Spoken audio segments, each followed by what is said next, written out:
You know, it is amazing, and this is the stuff that we talked about basically all summer long. It is amazing the impact that Caitlin Clark has. I'm not throwing Angel Reese in there, but others do, and that's a good thing. But Caitlin Clark has literally carried the sport on her back all summer long. And for those of us here in Indianapolis, it's been awesome. Remember, we don't have a Major League Baseball team. What happens in Indy is some claim the Reds because Cincinnati's, depending on how fast you drive, hour and a half, maybe 2 hours most. The Cardinals are about 3 hours to the west, and Chicago, Wrigley Field, Comiskey, whatever the hell they're calling it now, is 2.5 to the north. So we claim various teams, but we don't have one of our own. So in the summer, particularly in talk radio and fandom, you're looking for things. A lot of people always talk about the Colts, IU basketball, but Caitlin Clark was the gift that kept on giving. Absolutely 1,000% kept on giving. And while she was doing this, I told you that even boys, men, are going to figure out, hey, wait a second, I'm kind of digging this. Not for her looks, not Angel Reese taking off her topper, showing her ass, or whatever she's doing. No, Caitlin Clark's game resonated. Caitlin Clark's rivalry with Reese resonated. It resonated with me, which means it resonates with men. Real men. Strong men. I digress. It also resonated, apparently, with a couple of college basketball's number one recruits, Dylan Harper and Ace Bradley, two of whom are headed to Rutgers. Look, Ace Bradley and Dylan Harper told Fox News Digital, well, they were explaining how Clark and Reese have changed their sport. FYI, the women's basketball tournament had 18.9 million viewers, while the men had 14.8 viewers. Ride or die with Caitlin Clark, baby. This is what Harper had to say, son of Ron Harper, who famously kicked my ass one year, and then I kicked it the next year. And then, I don't know, about a year ago this time, he was talking about kicking my ass physically because I made fun of his older son, who was being a whiner. Yeah, I don't know. Apparently we got a history. What are you going to do?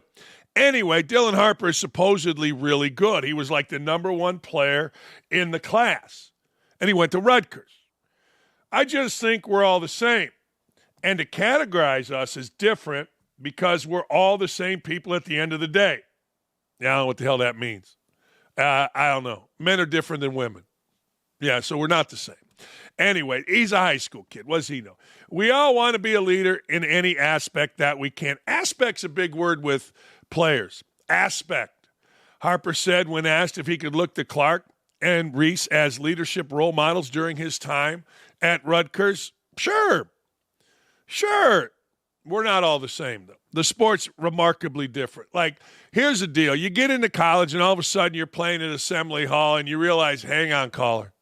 See, the women of the WNBA, I love Stephanie White. She's a coach of Connecticut Sun, but she's bitching, whining, and moaning about trolls on the internet. Look, you fire back at trolls and you move it along with your life. You're not a serious sport. If in college basketball and you're playing in the Big Ten and you're the number 2 recruit in the country, you're going to catch a lot of hell in Mackey Arena at Assembly Hall, State Farm Arena in Illinois. I can go on, but you get the point. So you can't bitch, whine, and moan. Sports aren't close. No, they're not. Good crowd at Indiana, good crowd at Iowa. That's about it in women's basketball. Nobody really cares. You can say they do, and in the NCAA tournament, because of Caitlin Clark, they do. But as a college basketball player, you got to be ready for Freddie, baby. You got to be ready for everything. I remember telling NBA three-point shooter Eric Gordon when I coached him at Indiana, and the Orange Crush, a bunch of college kids were on the sideline ripping him. I put my arm around the Big E. I said, hey, look at those guys over there that are yelling and screaming. And those guys caught our eye, and they realized we were looking at them, so they did what punks do. And I said, Eric, that guy right there is going to be an accountant in Naperville next year. That guy right there is going to be, he was a big fat kid. He's going to be eating at the Golden Corral at lunchtime on his job as janitor back at his old high school. Don't let these idiots bother you. And Eric laughed and went out and hit the game winner.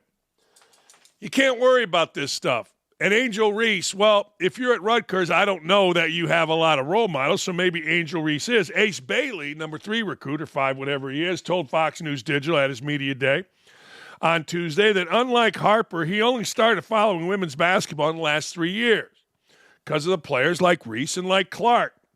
With their leadership, especially Clark, she brings a lot of energy to get her team going, whether it's a long shot, jump shot. Bailey then pointed out a specific part of Clark's game regarding how she talks to opponents on the court. This is what I've told you. This is why her game resonates. She talks that yang. Yo, she does. She doesn't worry about what other people think about. You can tell she missed some shots in one game, but going into the next game, she was on fire. She ain't worried about anybody else. She knows what she's capable of and just keeps getting better. I tried to tell you, look, here's the deal. That's what resonates with Caitlin Clark. It isn't her being white. It isn't her being straight. It isn't her being on the Indiana Fever, for crying out loud. Her game resonates with people in basketball and across the country because she's got that edge. She plays with a flair, but she's got that edge. The hands go up. I heard her drop 3 F-bombs in one game sitting right there courtside with my wife, and I loved it. Her teammates had to hold her back. She's yelling at the coach. I love it. That's what Magic, Bird, Isaiah, Jordan, you name it, that's what they do. LeBron does it, but more of an in a effeminate way. By the way, did you see all the videos of LeBron at P. Diddy's party? I'm not going to get into it, but I know things, real things, about LeBron. Did you see the video of Kobe Bryant at P. Diddy's party? Interesting. I don't know. Anyway, why do I get off topic? Let's continue. Earlier this month, Clark's Indiana Fever played in front of a TV audience of 1.26 million viewers against the Minnesota Lynx. Listen to this. This game was played at the same time, week 1, Friday night NFL game, Eagles-Packers. However, things got more unusual on Sunday. Clark's first ever playoff game against the Connecticut Sun was watched by an average of 1.84 viewers. Now, think about this. This was a 3 o'clock start. Hold it. Sunday. NFL Sunday. What's happening at 3 o'clock in an NFL game that starts at 1? We're getting to nitty-gritty time. Cutting time, as we call it here. Look, here's the deal. Clark resonates, but that sucking sound you hear, that clicking sound you hear, is televisions being turned off. Ain't nobody watching this stuff now. Ain't nobody turning the set on and saying, I got to watch who? No. Now, here's the problem. Here's where the WNBA screwed the pooch. The WNBA, because of money, at least according to GM of the Fever, Lynn Dunn, made the playoff series this. It's a 3-game series. First 2 at the home of the lower seed. The lower seed was the Connecticut Sun. The higher seed was the Fever. So Indiana had to go to Connecticut for 2 straight games. What is normal? Home, away, home. That's normal. But because of lack of money, they go home, home, away. Now, I'm envisioning that changing now that Caitlin Clark has made this league explode and the TV deal is way better and blah, blah, blah, blah, blah, all the stuff that we've talked about all summer. But I'm saying they should have changed that. I'm saying they should have done everything they can to keep Clark playing. Maybe I'm wrong. Maybe Asia Wilson and whoever these other angry women are, maybe, just maybe, they're going to take off and run with it. Maybe it's better with Clark not being in the playoffs so we can watch others. I don't really know. But we're going to find out. Because as they say, Clark, she gone. She gone. We'll see. But it has been remarkable. And I, for one, speaking for our entire organization, say thank you, Caitlin Clark. As the great Bill Walton would say, thank you for your life. Thank you for being you. Rest in peace, Bill Walton, but you left us some good stuff. I try to tell you, we don't have overreaction Mondays on this show. Why? Because I tell you what the hell is going to happen all week long regarding games, regarding shows. You name it, I'll tell you it. And I told you that Game Day was struggling. I told you they needed to bring someone in. They brought in McAfee. And then I told you Urban Meyer on Big Noon Kickoff was kicking their backside because Urban Meyer's football segment is the best segment on pre, half, and post-game football TV. It just is. You can say whatever you'd like, but if you are a football fan, I get it. You like watching Jenn Sims in her squeaky voice interview some drunk kid. I get all of it. Or Tom Rinaldi's creepy voice talking about something that happened in a person's life when they were 6. I get it. I'm just talking about the football. So all of a sudden, Game Day, because, I know those guys, they listen to me. And it hits perfect. The antidote to Urban Meyer, Nick Saban. Not necessarily on the field, but maybe, just maybe, in the rating wars of Big Noon Kickoff and Game Day. Game Day with a 30-year head start, iconic brand. But they realized what I had been telling them. You better bring in a coach. Corso, we love you. You know we do. And Herbie, you're the greatest at helping coach Corso. It's a father-son looking relationship unlike any other. And I never use this word, but it's sweet. But they needed a coach. McAfee gives great insight, but people look at Pat a different way. They look at Saban like, I got to sit up straight and learn some football here. And they did it. And it's smart. Very smart. All right, here's some Game Day stats through 4 games this year. With Herb Street, Howard adds nothing. We know why Howard's there. He's going to giggle, and then if something social justice happens, he's going to be the guy to comment on it, and they got to give him segments. We know why he's there. Following Game Day's show at Oklahoma, the premier college football pregame program is off to its best 4-episode start ever. There you go. 2.2 million viewers, 2.9 average full hour viewer, 2.2. There it is. There it is. That's all you need to know. See, I should run every network. Not run it per se like this, but just be the guy that they say, what should we do? I remember when I watched Conan O'Brien. I watched one show of Conan O'Brien when he was on The Tonight Show. I said, that ain't going to work. That ain't going to work. He'll be done within a year. He was done earlier than that, at least from the time that I watched it. I don't know when he started it, but when I watched him, like, yeah, that ain't the show for this time. He gone. But anyway, Big Noon Kickoff is a better show. Don't get me wrong. Big Noon Kickoff is fantastic. Mark Ingram, though, needs to stop talking over people. He needs to stop Nate Burlesing it.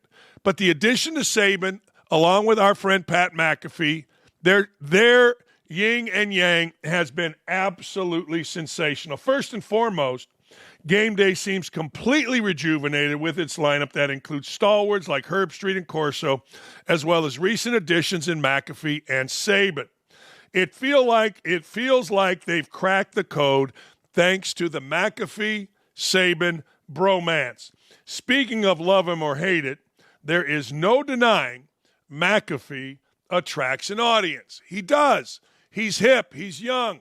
You are cooler if you're friends with McAfee. I always tell McAfee he's cooler because he was friends with me here in Indy. But I do think that ship has passed. I think it has sailed away, and it has sailed away quickly. But I got to tell you, McAfee has a lot of Dakich. That's what's said, and that's good. I've always said this about Pat, man. I've always said Pat understands audiences, promotion, and gives you better, way better insight than 99% of the coaches out there. Not better than Urban, not better than Saban, but I'm not sure I can name a football or basketball coach on TV that gives you better insight into the sport, the X's and O's, the mentality, than McAfee. Here's Reese Davis talking about it. I talked to Nick last week about some of the elements that we wanted to do in the film room to make it as as elite as it could possibly be, and he's all in, constantly learning, always wanting to be great and be perfect. And not one time has he come across in such a way that, he's like, hey, look at my 7 championship rings and everybody listen to me. He would certainly have the resume to do so and the credentials to do so if he wanted to, but he hasn't approached it that way. Although he did tell one of our producers last Friday during the meeting that she needed to get the meeting back in order and she needed to confront and demand. So the rest of the weekend, we were busting his chops a little bit about confront and demand. So, but he's fitting great, and everybody's just had a blast working with him. There you go. There you go. They're fun people. See, they don't think like fun people. They don't. They're not. But they really are. They really and truly are. You know who Jenn Sterger is? Jenn Sterger is a really nice lady. She came in my studio about my first or second year when frankly, I was starting my show, and she was all the rage because Brett Favre sent pee-pee pictures to her. Well, Jenn Sterger decided to go full piece of shit, commenting on Brett Favre's Parkinson diagnosis by saying, among other things, karma never forgets an address. Really? Okay, honey. PSA, please don't send me links to it. I've seen it. I can read. I don't wish bad things on anybody, but I know karma never forgets an address. Imagine being diagnosed with such a terrible disease and not having the resources to fight it because some Hall of Fame quarterback stole it. Those are the people that need your attention, support, and sympathy. At least now his pictures won't be the focus. Mississippi, you deserve better. Wow. All right, Jenn Sterger. All right. Okay. Well, you know what? Okay. Yeah. All right. Well, if you say so. I mean, I guess that's what we're supposed to do. I guess that's how we're supposed to be. Look, all right. Favre was in front of congressional committee to testify about a welfare spending scandal in Mississippi, which he has been wrapped up in over the last few years. The former NFL quarterback, who does not face criminal charges in the matter, has repaid more than $1 million in speaking fees funded by a welfare program in the state and was also an investor in a biotech company with ties to the case. The challenges my family and I have faced over the last 3 years because certain government officials in Mississippi failed to protect federal TANF funds from fraud and abuse. Are you justifiably trying to blame me? Those challenges have hurt my good name and are worse than anything I faced in football. Well, I have no sympathy for that part of Brett Favre. I don't know what he did. I have no idea. I assume if he did something criminal, he would be facing charges. But Jenn Sterger, you are a piece of shit. I mean, I thought you were a nice young lady. You came in, you're a nice young lady. I get it. You're bitter. I get it. You know, I'm not going to lie to you. I don't know the effect mentally that somebody that you've talked to or covered or, I don't know, sent pictures of their private parts. I know personally any woman that sent me pictures of her private parts, which, by the way, I don't think has really ever happened to me. It did when I was divorced. Yeah, it did. It didn't scar me. It did. I don't know, but I don't know the impact. Everybody's different. You know what I mean? Everybody's different. And the truth of the matter is, Jenn Sterger, you are a piece of shit. Guy made a mistake years ago. He's paid for it, and now he has Parkinson's, and you're going to sit there and say that? Why don't you just shut your freaking mouth, get another plastic surgery, and go about your business of whatever it is your business is. Jacksonville Jaguars head coach Doug Peterson currently has the hottest seat in the NFL and the betting favorite on Bet Online at plus 150 odds to be the first head coach fired as Jacksonville got crushed 47-10 by the Buffalo Bills on Monday Night Football. Here are the current betting odds. We're going to have an NFL Dallas Cowboy insider on here in a minute, Mike Fisher. And I got to see what he thinks about this. Look, I can't see Zach Taylor. The rest of them, I can see a lot of turnover in the NFL moving it forward. I can't. Honest to goodness, I can't. Peterson, sure. McCarthy, yeah. I don't know. The Giants just won. So Taylor's been to the Super Bowl. Eberflus, bad hire to begin with. Thank you, Bill Polian.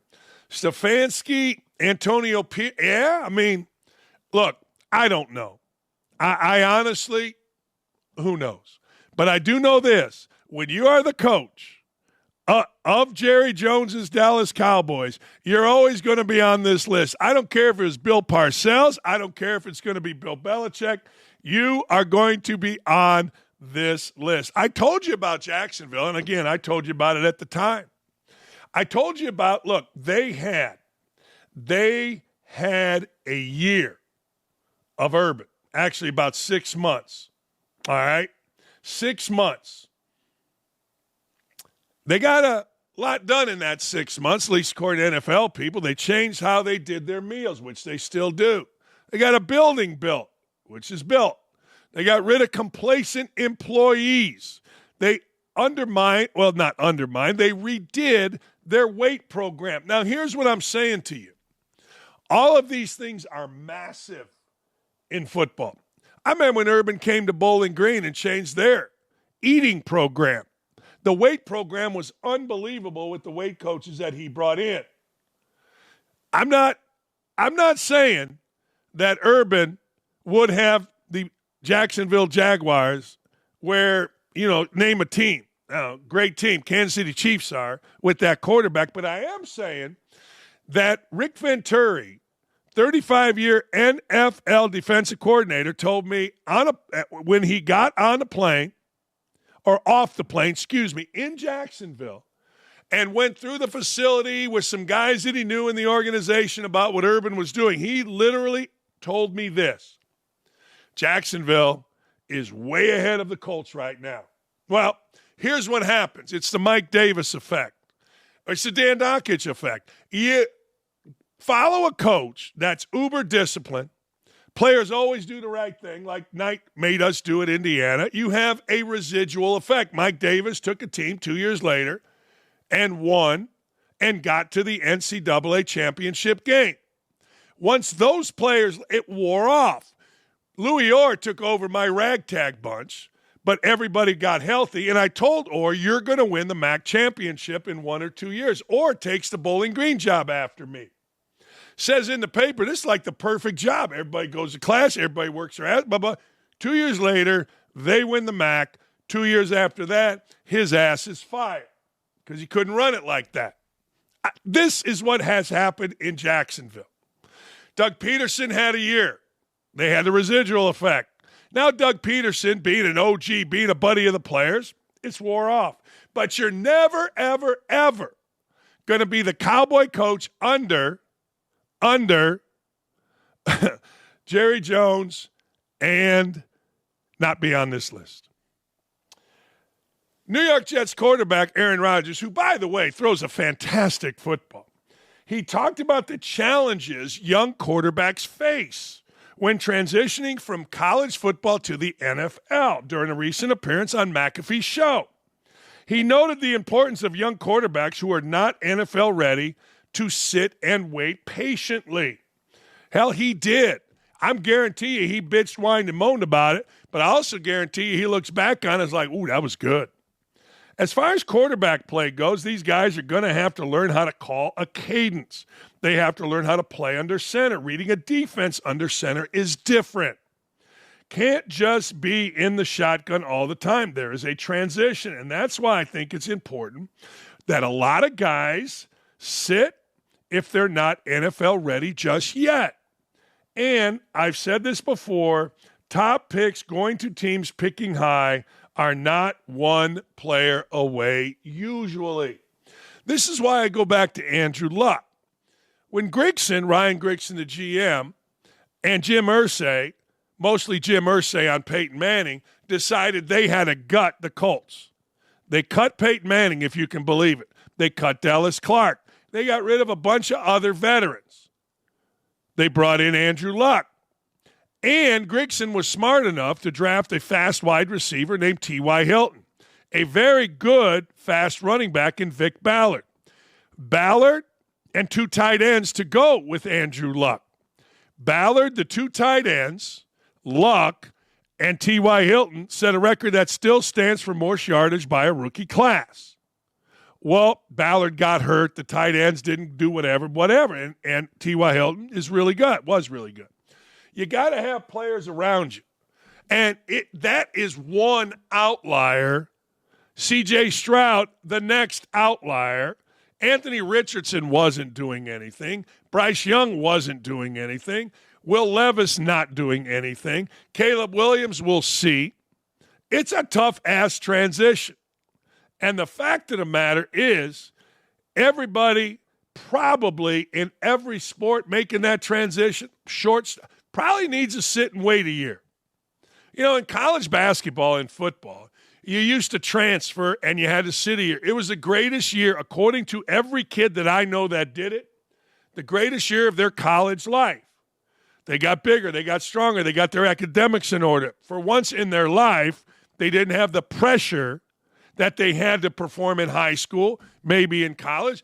They could be a kid, get better. They could be a quarterback, watch. So this is going to be interesting with Bryce Young, because Bryce Young, that's what he's going to do. That's exactly what they are going to do with him. We'll see. Don't know. Be interesting to watch, though, with Bryce Young. Man. Is the toughest person non-physical contact division? Well, he did get shot in the ear. In the world, Donald Trump. Now I want you to think about this. They come at Donald Trump every single day with lies. There's a new plot. There's people out there trying to crush. You get what I'm saying. There is something new every single day. The latest is, well, Iran. Apparently, Iran wants to kill him. If I were Iran, I'd want to kill him, I guess, because I don't think Donald Trump is going to, well, I don't think he's going to be too, let's use Tim Walz and Kamala Harris's word, joyful if he gets in office towards Iran. I think Iran might have a problem. So Iran wants to kill him. Now, Trump was briefed on Tuesday on a real and specific threat plotted by the Iranian regime to have him murdered. Now, I don't know, but I think if the mafia comes at you with I'm going to read this right, real and specific plot to kill you, you got a problem. If the federal government comes at you with a real and specific plot to kill you, you got a problem. And I got to feel like those Middle Eastern countries, Iraq, Iran, all those countries, I don't know the difference in any of them. There's a country song about that. But I got to say, if they have, make sure I got it right here, a real and specific threat, to kill you, I got to believe chances are you're going to get killed. But he don't care. And I love it. I do. Big threats on my life by Iran. The entire U.S. military is watching and waiting. Moves were already made by Iran that didn't work out, but they will try again. Not a good situation for anyone. I am surrounded by more men, guns, and weapons than I have ever seen before. Thank you to Congress for unanimously approving far more money to the Secret Service. 0, no votes, strictly bipartisan. Nice to see Republicans and Democrats get together on something. An attack on a former president is a death wish on the attacker. So here's the deal. It's believed the Iranians' goal is to destabilize, sow chaos in the United States, according to Trump campaign official Stephen Chung. It's also likely Iran wants Trump dead in retaliation for him putting Iranian military official Qasem Soleimani in a blender with a drone strike back in 20. Trump is definitely not wrong when he says murdering a current or former president would be a death wish for the regime that carried it out. You would hope so. Let me just put it that way. You would hope that our United States government, as corrupt and ridiculous as it seems to be, would say, wait a second. I know it's hard for us to agree on anything, including whether this plastic bottle should be made or not. I understand that our country is going so well that the stuff that we worry about, what is absurd to 99.999999999% of the world's population.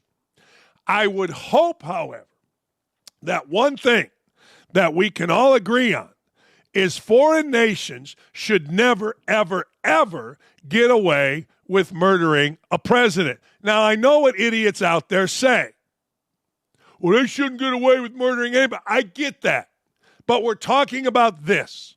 We're talking about a very specific president here.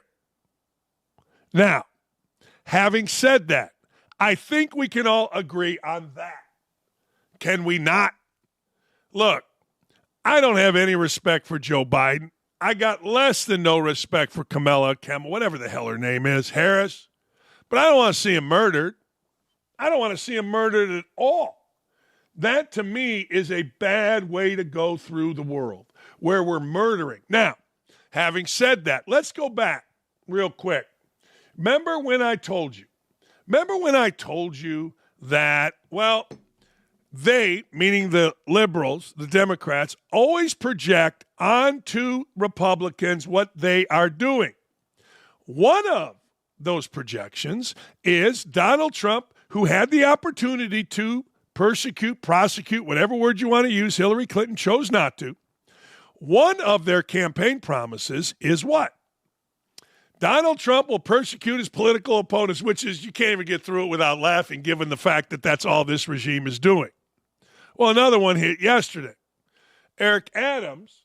Now, this may just be coincidence. I don't know. But Eric Adams is the Democratic mayor of New York City. And as the Democratic mayor of New York City, guess what? He complained about the Biden-Harris administration. He complained about their administration's immigration policies overrunning New York, killing their economy, killing their tax, killing their budget, everything, their schools, their parks. Guess what happened yesterday to Eric Adams? Eric Adams, the Democratic mayor of New York, got indicted. Campaign something. Interesting. It was only, a week or so ago, or a week or so after he had complained about the immigration policies of the Biden-Harris. We're so faked out by this. I had my homeroom teacher, a little guy named Sammy Listro. My homeroom was 1977. I walked in. Sammy Listro was my homeroom teacher. All right. He came at me, calling me all kind of terrible names, me and other people that seemingly lean right, because we leaned right. And I got a kick out of it. I'm like, people are insane. Little Sammy Listro, little homeroom teacher. I think he was an art teacher at Andrean High School. It's amazing. So my boy Hammer, Jason Allen Hammer, who joins us on Fridays, he said, how old do you got to be before you stop getting on things and calling people names? I said, well, I like doing it, so I don't know the age. But the truth of the matter is this. The truth of the matter, people are so whacked out on Trump that it does not surprise me. It does not surprise me even a little bit, even a skosh, that a foreign country would try to kill him. It does not surprise me even a little bit, because this always happens. The guy that isn't cheating on his wife or the guy that is cheating on his wife always accuses his wife of doing the same. This is like kindergarten stuff. So we've seen it out of the Democrats, and we see it again. It's really fascinating. Let me go back to something that I talked about earlier. Angel Reese, I'll give her props. What do you say in women's basketball? Her flowers. Angel Reese and Caitlin Clark have changed the game. But let me ask you a question. And this is so sexist, I'm sure, to people that are idiots. But is there any other sport where a player on one team, Dejounte Carrington, it would be engaged to an opponent in the playoffs, Nysa Smith? Carrington plays for the Sun. I can't get through this without laughing. Carrington plays for the Sun. Smith plays for the Fever. They're competing against each other in the playoffs. Now, look, I'm all about love is love. I am. You're not. You get mad when an older dude is stupid a younger woman. You say gross. I say love is love. You get mad. You guys do when people of different races are banging. You do. I say screw that. Always have. Love is love. So love is love. But name me another sport. Chris Jones is trying to sack Joe Burrow. But Chris Jones and Joe Burrow are engaged. This is why the WNBA, I said it yesterday, I'll say it today, I won't stop saying it. For 27 years, this is the stupidity that's happened. Forever, you can get mad about this all you want, but that type culture has absolutely played a part in hindering women's sports in college. My wife got the Syracuse job because the previous coach was having a sexual relationship with the shortstop. They fired her. My wife, when you have a beer or two in her, starts telling stories of her. Y'all know. It's fascinating. Mike Fisher is going to join us. This is fascinating, too. Mike Fisher is a Dallas Cowboys insider. Now, I want to know, is it real? What's real about Jerry Jones not signing Derrick Henry? What's real? What's real about Mike McCarthy? They get their ass beat tonight by the Giants. Is he gone? Is he gone? I don't know. Maybe it was a smart decision to make Dak Prescott the highest paid. I don't know. Is it? Hey, by the way, this is a great shirt. You want the shirt I'm wearing? There it is. It's OutKick Celebration of America. It's OutKick celebration of all that is good in the world. It's OutKick celebration to free speech. That's right. That's right. All you got to do is visit shop.outkick.com. And you, too, can be wearing this. See that code? Go to it. Be right back.